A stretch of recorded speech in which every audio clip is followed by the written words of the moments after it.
కాదు నేనేదంటే నో ఇప్పుడు ఆల్రెడీ ఏం చెప్పాడు ఆయన ఉద్దేశం అది ఎందుకు వస్తే ఆయన అడగాలి మీరు నేనా ఖచ్చితంగా హిందుత్వాన్ని రెచ్చగొడుతున్నప్పుడు ఏమన్నాడు నేను ఒక మాట చెప్తానబ్బా నాగరాజు ఇదే క్రిస్టియన్ దేవాలయాలు జరిగితే ఊరుకుంటారా అంటే ఏంటిది what is this what this Pawan Kalyan అనడం లేదా నిన్న ఆంధ్రప్రదేశ్లో మెయిన్ హెడ్డింగ్ వచ్చింది రాలేదా అందరూ క్రిస్టియన్స్ హిందూస్ బాగానే చక్కగానే బతుకుతున్నాం కదా మనం ఏం కొట్టుకోవట్లేదు కదా ఏంటిది ఆ డైలాగ్ ఎందుకు వచ్చింది నేను హిందువును కదా నువ్వు హిందువు కదా నేను తిరుపతి వెళ్ళి గుండు కొట్టుకోలేదా అఫ్కోర్స్ చంద్రబాబు ఇప్పుడు కొట్టుకోలేదు అది వేరే విషయం ఏంటిది మా తండ్రి సరిపోతే నేను గుండు చేయించుకున్నాను శుభ్రంగా సాంప్రదాయాన్ని పాటించామే మనం పుట్టడం హిందువులుగా పుట్టాం అది మనం కోరుకుంటే పుట్టలేదు మన చిన్నప్పటి నుంచి మన హిందుత్వాన్ని మన తల్లిదండ్రులు నేర్పారు ఫాలో అవుతున్నాం తిరుపతి వెళ్తున్నాం దండం పెట్టుకుంటున్నాం కూర్చొని సమయం గుండు చేయించుకుంటున్నాం వస్తున్నాం భక్తితో దీన్ని ఇంతవరకే పరిమితం చేయాలి తప్ప ఏదో కమ్యూనల్ టెన్షన్స్ విన్నట్టుగానే కమ్యూనల్ టెన్షన్స్ క్రియేట్ చేయడానికి ప్రయత్నం చేస్తున్నారని మరి ప్రకాష్ రాజ్ అన్నాడు వాతావరణం కూడా అలాగే ఉంది చాలాసార్లు మోడీ మీద హిందుత్వం మీద ఆరోపణలు చేసిన వ్యక్తి ఈ రోజు అపవిత్రం జరిగిందని దాని మీద ఆయన ఎక్కడ కూడా ఎంక్వైరీ చేయమని కానీ ఇంకోటి కానీ డిమాండ్ చేయట్లేదు కదా అదే చెప్పాడు కదా ఎంక్వైరీ పవన్ కళ్యాణ్ డిమాండ్ చేస్తున్నాడు కానీ ఆయన డిమాండ్ చేయలేదు కదా ఆయన నువ్వు నాగరాజు నువ్వు పొరపాటు పడుతున్నావు పవన్ కళ్యాణ్ గారు మీరు సీఎంగా ఉన్న స్టేట్లో ఇలా జరిగింది కాబట్టి మీరు దీని మీద కరెక్ట్ ఎంక్వైరీ చెయ్యండి అని డిమాండ్ కాదు రిక్వెస్ట్ అడిగాడు తప్ప డిమాండ్ చేసాం రిక్వెస్ట్ అడిగాడు I'm supporting him though I'm not connected with him ఉన్నాయి థ్యాంక్స్ టు సెంట్రల్ గవర్నమెంట్ అన్నాడు ఆయన అభిప్రాయం అది సెంట్రల్ గవర్నమెంట్ వల్ల చాలా రాష్ట్రాలు ఇప్పటికే కమ్యూనల్ డిస్ప్యూట్స్ ఉన్నాయి మళ్ళీ ఎందుకు రైజ్ చేస్తామని చెప్పాడు దాన్ని నేను సమర్థిస్తున్నాను అనుకోమాకండి ఆయన భావాన్నంతా సమర్థించడంలా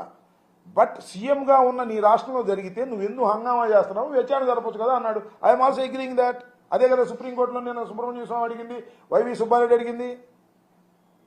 లేకపోతే కాంగ్రెస్ పార్టీ వాళ్ళు కూడా అడిగారు కదా దీని మీద సిబిఐ ఎంక్వైరీ చేయమని నేను మొట్టమొదటి రోజున సిబిఐ ఎంక్వైరీ చేయమని నేను కూడా ట్వీట్ చేశాను ఎంక్వైరీ మీన్స్ ఒక నిష్పక్షపాతమైన ఎంక్వైరీ అంతే కదా నేను మా అనిల్తో వేసి ఎంక్వైరీ చేస్తానంటే ఏంటిది మా డిఐతో చేస్తాను మా సిఐతో చేస్తాను లేదా నా గన్మ్యాన్తో చేస్తాను వాట్ ఈస్ దిస్ ఇచ్చినప్పుడు అతని హిందుత్వం మీద అతని క్రిస్టియానిటీని ఫాలో అవుతున్నాడని చాలా ఆరోపణలు మీ పార్టీ నేను అనేది ఏంటంటే నాగరాజు గతంలో అనేక ఆరోపణలు ఉన్నాయి అది కాదు ఇక్కడ ఇది చాలా చాలా వైల్డ్ ఎలిగేషన్ ఒకప్పుడు మీకు గుర్తుందా ఇప్పుడు హోంమంత్రి గారు ఆమెని టీడీ బోర్డు మెంబర్గా వేస్తే ఆమె హిందూ కాదని చెప్తే ఆమె తప్పించారు జరుగుతూ ఉంటాయి నేను ఏంటంటే అది అంత పవిత్రంగా భావించేటటువంటి ఒక మతపరమైనటువంటి అంశం ఆ రోజున చాలా ఆరోపణలు ఉండొచ్చు ఇవాళ జరుగుతున్న ఆరోపణ నేను అడుగుతుంది రెండు పాయింట్స్ ఆ 2 పాయింట్స్ చుట్టూ తిరుగుదాం ఏంటది ఇందాక ఆయన అన్నట్టు మనం ప్రైవేట్ టాక్లో పింక్ డైమండ్ పోయింది కావాలని అప్పుడు మీరు చేశారు కదా అప్పుడు పింక్ డైమండ్ పోయిందని మేము చేశాం కాబట్టి ఇప్పుడు నెయ్యిలో ఆవు కొవ్వు ఉందని లేదా జంతువు కొవ్వు ఉందని ప్రచారం చేసి దేశంలో ఉన్నటువంటి భక్తులందరినీ బాధ పెడతామంటావా దట్ ఈస్ డిఫరెంట్ మ్యాటర్ ఎవడు వాడుకుంటే నాశనం అయిపోతాడు సింపుల్గా ఎవడు వాడుకుంటే అడుగు నువ్వు కంకులు చేయమాక మేము వాడుకుంటున్నామని మేము ఒప్పుకోవట్లేదండి ఎవడు రాజకీయాలకి దేవుణ్ణి వాడుకుంటే వాడు సర్వనాశనం అయిపోతాడు మా కరుణాకర్ రెడ్డి చెప్పాడు కదా దీనిలో ఏదైనా తప్పు జరిగితే నెత్తుని గొక్కుకు మా కుటుంబం మొత్తం చచ్చిపోవాలి అని పెడతారుగా పెట్టపోతే వాడి ఉద్యోగం పోతుంది ఎవడు అక్కడ సిఇఓ డిఐజీని ఎవడు ఉన్నాడు కదా వాడి ఉద్యోగం పోతుంది ఇవాళ ఇక్కడ వెళ్ళి ఈయనకి అడిగాడుగా ఈయనకి అడిగి రాజకీయ విమర్శలు చేశాడుగా ఆయన మీద కేసు పెట్టరు ఉప ముఖ్యమంత్రి రేపు వెళ్ళి నేను మనవి చేస్తున్నా రేపు 2వ తారీఖున వెళ్తున్నట్టున్నాడు రేపు వెళ్ళి తిరుపతిలో ఇవాళ కరుణాకర్ రెడ్డి గారు రాజకీయ వ్యాఖ్యలు చేశాడని కేసు పెట్టారు కదా గౌరవ్ పవన్ కళ్యాణ్ గారు డిప్యూటీ సీఎం గారు రేపు వెళ్ళి రాజకీయ వ్యాఖ్యలు చేయకోకుండా వస్తారా నాకు అనుమానం రాజకీయ వ్యాఖ్యలు చేస్తే కేసు పెడతారా ఈ 2 ప్రశ్నలు రాజకీయ వ్యాఖ్యలు చేయకుండా వస్తారా కరుణాకర్ రెడ్డి ఓ పక్కన పెడదాం ఈయన ఓ పక్కన పెడదాం రేపు ఇవాళ కరుణాకర్ రెడ్డి కొండ కింద ఉన్నాడు వెళ్ళాడు పవన్ కళ్యాణ్ గారు దుర్గమ్మ కొండ కింద ఉన్నాడు వెళ్ళాడు అంతేగా అక్కడ అమ్మవారు అక్కడ దైవం వెంకటేశ్వర స్వామి వెళ్ళాడు ఆయన అందుబాటులో ఉన్న చోట ఆయనకి వెళ్ళాడు, ఈయన అందుబాటులో ఉన్న చోట ఈయనకి వెళ్ళాడు. ఈయన ఏం చేశాడు, ఆయన ఏం చేశాడు, కంపేర్, సింపుల్. వెంకటేశ్వర స్వామి అయినా, కనకదుర్గ అయినా, అమ్మవారైనా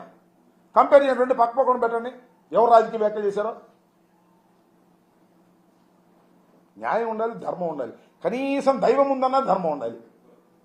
మీ పోలీసుల ముందు లేకపోవచ్చు, కనీసం దైవం ముందైనా ధర్మం ఉండాలిగా. వెంకటేశ్వర స్వామి ముందైనా ధర్మం ఉండాలి, కనకదుర్గమ్మ అమ్మవారి దగ్గరైనా ధర్మం ఉండాలి. నువ్వేమో మెట్లు గడిగి మమ్మల్ని అందరినీ దూషించవచ్చు, ఆయన వెళ్ళి కొలంలో స్నానం చేసి రాజకీయం గురించి అసలు మాట్లాడనేకూడదని మాట్లాడకపోయినా తీసుకొచ్చారు. దుర్మార్గం అని చెప్తున్నా. ఓకే, లడ్డూ ప్రసాదం విషయంలో వైసీపీ తీవ్రంగా నష్టపోయిందని ఎవరు? లడ్డూ ప్రసాదం విషయంలో నారా చంద్రబాబు నాయుడు గారు మహాపాపం చేశాడు. దానికి మూల్యం చెల్లించక తప్పదు. అసత్య ఆరోపణలు చేసిన వారు నష్టపోతారు తప్ప అసత్య ఆరోపణలు అనుభవిస్తున్న మేము నష్టపోయే ప్రశ్నే లేదు. వాస్తవాలు ఆయన డిఐజీ గారి ఎంక్వైరీలో వచ్చే వాస్తవాల మీద మాకు నమ్మకం లేదు. సుప్రీంకోర్టు సిట్టింగ్ జడ్జి పర్యవేక్షణలో జరిగే దాని మీద మాకు నమ్మకం ఉంది. ఇంకా ఏ ఉన్నత స్థాయి రాష్ట్ర ప్రభుత్వానికి సంబంధం లేని ఏ ఉన్నత స్థాయి విచారణకైనా మేము సిద్ధంగా ఉన్నాం. దాని ప్రకారం చేయమంటున్నాం. నేను ఎక్కడ సిబిఐ ఎంక్వైరీ అంటే ఎవరో చెప్పారు, నాకు గుర్తులేదు. ఇట్లా అనుకుంటా ఎవరు మన సుబ్రహ్మణ్యం స్వామి. సిబిఐ ఎంక్వైరీ అంటే సెంట్రల్ బ్యూరో ఆఫ్ ఇన్వెస్టిగేషన్, ఇది క్రైమ్స్ మీద చేస్తుంది. దీన్ని